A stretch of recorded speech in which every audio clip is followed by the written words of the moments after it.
नमस्कार, मैं हूं परवीन शेख। संसद का मॉनसून सत्र चल रहा है और सत्र के बीच संसद भवन से करीब 2 किलोमीटर दूर एक 5 स्टार होटल में डिनर पार्टी हुई।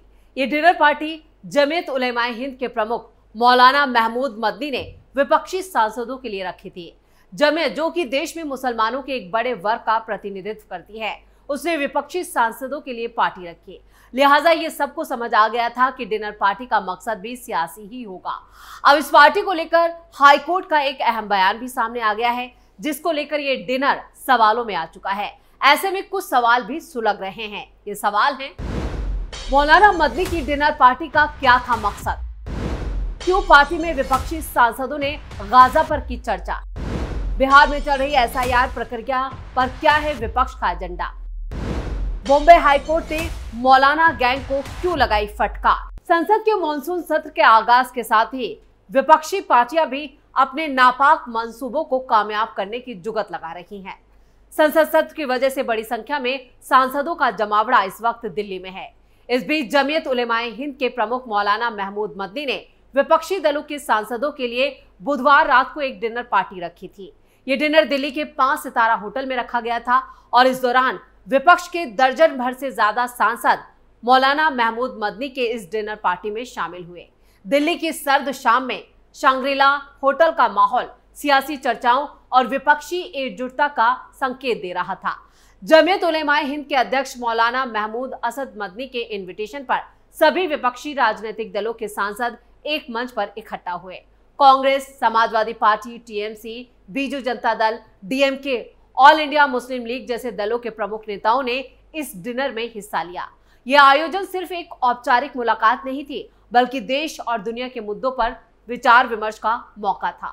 लेकिन विपक्ष ने तो यहाँ देश के मुद्दों की बजाय गाजा पर ही अपना रोना धोना शुरू कर दिया, जिसको लेकर अब बॉम्बे हाईकोर्ट की नजरें भी टेढ़ी हो चुकी। यानी विपक्ष मदनी के डिनर में तो पहुंचकर पहले ही ये बता दिया कि ये सिर्फ मुस्लिम वोटों के लिए कुछ भी करने को तैयार है।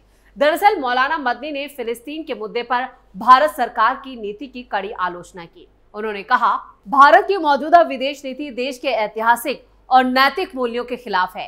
फिलिस्तीन का मुद्दा अब सिर्फ राजनीतिक नहीं, बल्कि मानवता का सवाल बन चुका है। भारत का मानवाधिकारों का उल्लंघन करने वाले समूह के साथ खड़ा होना वैश्विक मंच पर देश की साख को नुकसान पहुंचा रहा है। अब गाजा पर मदनी के इसी बयान को लेकर विपक्षी पार्टी के तमाम नेता भी घिर चुके हैं। मौलाना महमूद मदनी की तरफ से दिए गए डिनर में समाजवादी पार्टी के सांसद जियाउर रहमान बर्क, इकरा हसन, मोहिबुल्ला नदवी और हरेंद्र मलिक शामिल हुए।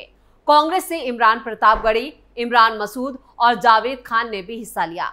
विपक्षी तमाम सांसदों के साथ साथ आजाद समाज पार्टी के एमपी चंद्रशेखर आजाद भी इस डिनर मीटिंग में पहुंचे, जहां इन लोगों ने एक साथ एक आवाज में गाजा को लेकर मोदी सरकार की नीति पर भड़ास निकाली।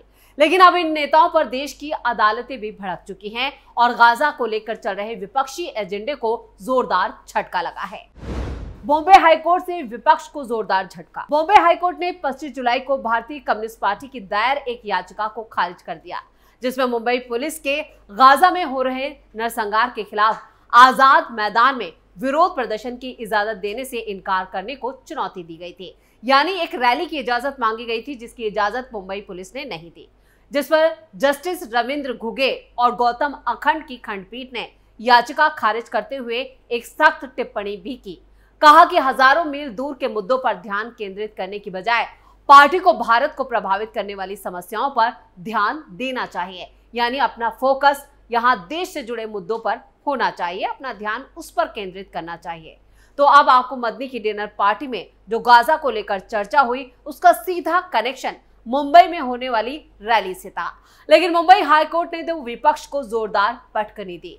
कोर्ट ने कहा, हमारे देश में पर्याप्त मुद्दे हैं, हम ऐसा कुछ नहीं चाहते। मुझे ये कहते हुए दुख हो रहा है कि आप सभी अदूरदर्शी हैं। आप गाजा और फिलिस्तीन के मुद्दों को देख रहे हैं, अपने देश को देखें, देशभक्त बने। ये देशभक्ति नहीं है। लोग कहते हैं कि वो देशभक्त हैं। जस्टिस रविंद्र घुगे और जस्टिस गौतम अखंड, ये देशभक्ति नहीं, उन्होंने साफ तौर पर कहा, यानी विपक्ष को आड़े हाथों लिया।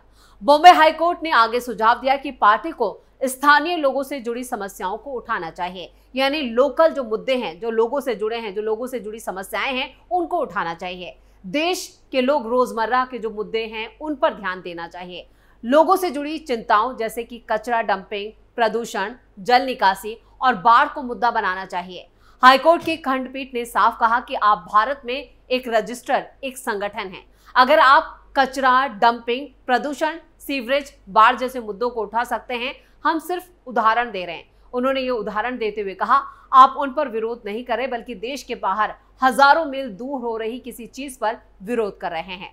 अदालत ने यह भी कहा कि देश की विदेश नीति पार्टी के अपनाए गए रुख से भी अलग है और इस तरह के विरोध प्रदर्शनों से संभावित है कि राजनयिक नतीजों की जो चेतावनी दी कोर्ट ने, उस पर कहा कि इसके जो दूरगामी परिणाम भी हो सकते हैं।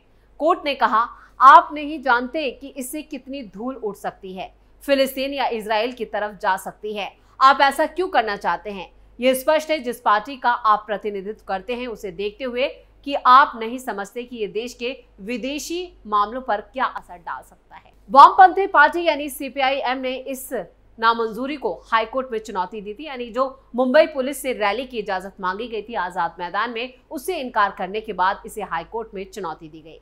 सीपीआई-एम की तरफ से सीनियर वकील मिहिर देसाई ने तर्क दिया कि पुलिस ने 2 मुख्य आधारों पर आवेदन खारिज कर दिया था कि विरोध भारत की विदेश नीति के खिलाफ था, इससे कानून और व्यवस्था की समस्या पैदा हो सकती है और यही बात कोर्ट ने भी की।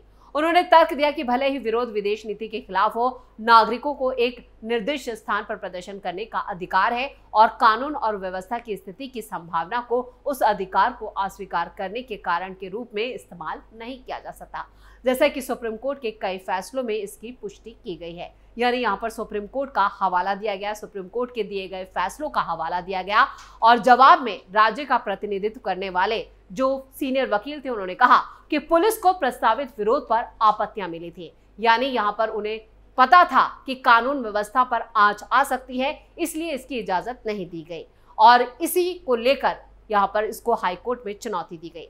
अदालत ने कहा कि पार्टी के पास आदेश को चुनौती देने का कोई अधिकार नहीं है क्योंकि यह मुंबई पुलिस के समक्ष आवेदक नहीं था।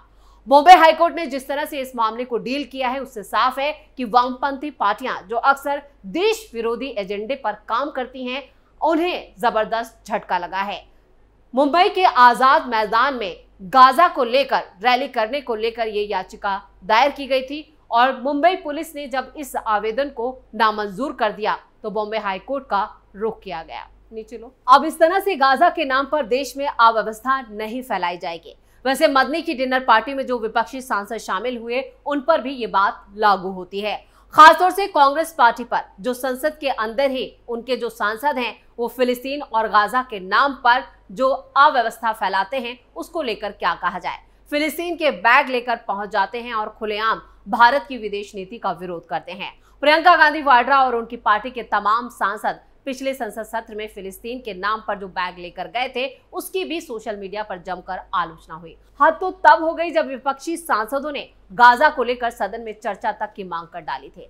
प्रियंका वाड्रा तो अक्सर गाजा को लेकर सोशल मीडिया पर ट्वीट करती नजर आ जाती हैं, आईज ऑन गाजा। अब इसी तरह का जो मामला, जिस तरह से इस पूरे मामले को बॉम्बे हाईकोर्ट ने डील किया है, उससे साफ है कि इन सांसदों को समझ आएगा कि देश से जुड़े जो मुद्दे हैं वो कितने जरूरी हैं, उन पर क्यों नहीं चर्चा की मांग की जाती। अक्सर ये सांसद इसी तरह का प्रोपेगेंडा और इसी तरह का एजेंडा चलाते नजर आते हैं। वो मौजूदा मॉनसून सत्र में भी नजर आ रहा है। लेकिन बॉम्बे हाईकोर्ट ने जो टिप्पणी की है और जो कहा है वो एक नजीर पेश करेगा। जब मजहब के नाम पर सियासत शुरू हो जाती है तो सारी अच्छी कोशिशें भी बेअसर होने लगती है। आरएसएस ने भी मुस्लिम स्कॉलर से बात करके उनका अविश्वास दूर करने की कोशिश की, लेकिन बुधवार दिल्ली के 5 स्टार होटल में एक डिनर पार्टी हुई जिसमें जमीयत उलेमाए हिंद ने विपक्ष के नेताओं के साथ मुसलमानों के खिलाफ भेदभाव के मुद्दे पर भी आंदोलन की रणनीति बनाई। मौलाना महमूद मदनी की तरफ से दिए गए डिनर में समाजवादी पार्टी के सांसद जियाउर रहमान बर्क ने तो एक बड़ा बयान भी दिया। उन्होंने कहा कि यहाँ मुसलमानों के साथ ज्यादती हो रही है। इकरा हसन, मोहिबुल्ला नदवी और हरेंद्र मलिक जो थे वो शामिल हुए थे और कांग्रेस से इमरान प्रतापगढ़ी, इमरान मसूद और जावेद खान ने हिस्सा लिया। विपक्ष के तमाम सांसदों के साथ साथ आजाद समाज पार्टी के एमपी चंद्रशेखर आजाद भी इस डिनर में शरीक हुए थे। मीटिंग में असम में बंगाली भाषियों पर अत्याचार, माइनॉरिटीज के खिलाफ हेट स्पीच, हेट क्राइम, जाति जनगणना, फिलिस्तीन पर भारत सरकार के रुख के अलावा बिहार में वोटर लिस्ट रिवीजन पर भी चर्चा की गई। जमीर की तरफ से इन मुद्दों पर एक रिपोर्ट भी पेश की गई। मीटिंग में असम में विपक्षी पार्टियों का एक डेलीगेशन भेजने का प्रस्ताव भी रखा गया। बैठक के बाद जियाउर रहमान बख्श ने कहा कि देश के हालात बहुत खराब हैं। ऐसे में इस मीटिंग में अमन कायम करने और नफरत को कम करने पर ही बात हुई। बर्क ने कहा कि वक्फ अमेंडमेंट बिल का मामला कोर्ट में है, इसलिए इस बैठक में इस पर चर्चा नहीं की गई। वहीं हाई कोर्ट का जो चाबुक चला है उससे विपक्ष के एजेंडे को करारा झटका लगा है। यानी बॉम्बे हाई कोर्ट ने साफ कर दिया है कि फिलिस्तीन और गाजा के जो बेफिजूल के मुद्दे उठाए जा रहे हैं विपक्षी पार्टियों की तरफ से, उनका कोई भी मतलब नहीं है। देश की सियासत पे भी इसका गलत असर पड़ता है। यानी मजहब के नाम पर जो सियासत की जा रही है और जो बार बार गाजा और फिलिस्तीन का जिक्र विपक्षी सांसदों की तरफ से किया जाता है, उसे कोर्ट ने भी खारिज कर दिया है। कोर्ट ने साफ कहा है कि इन मुद्दों के लिए ना ही अदालत में, ना ही संवैधानिक संस्थाओं में और ना ही देश की राजनीति में कोई जगह है। देश की अपनी विदेश नीति है और विदेश नीति के खिलाफ जाने का मतलब होगा कि आप देश के खिलाफ जा रहे हैं, यानी आप देशद्रोही है। इसलिए आप इस तरह की विसंगतियों और इस तरह के मुद्दों को उठा रहे हैं।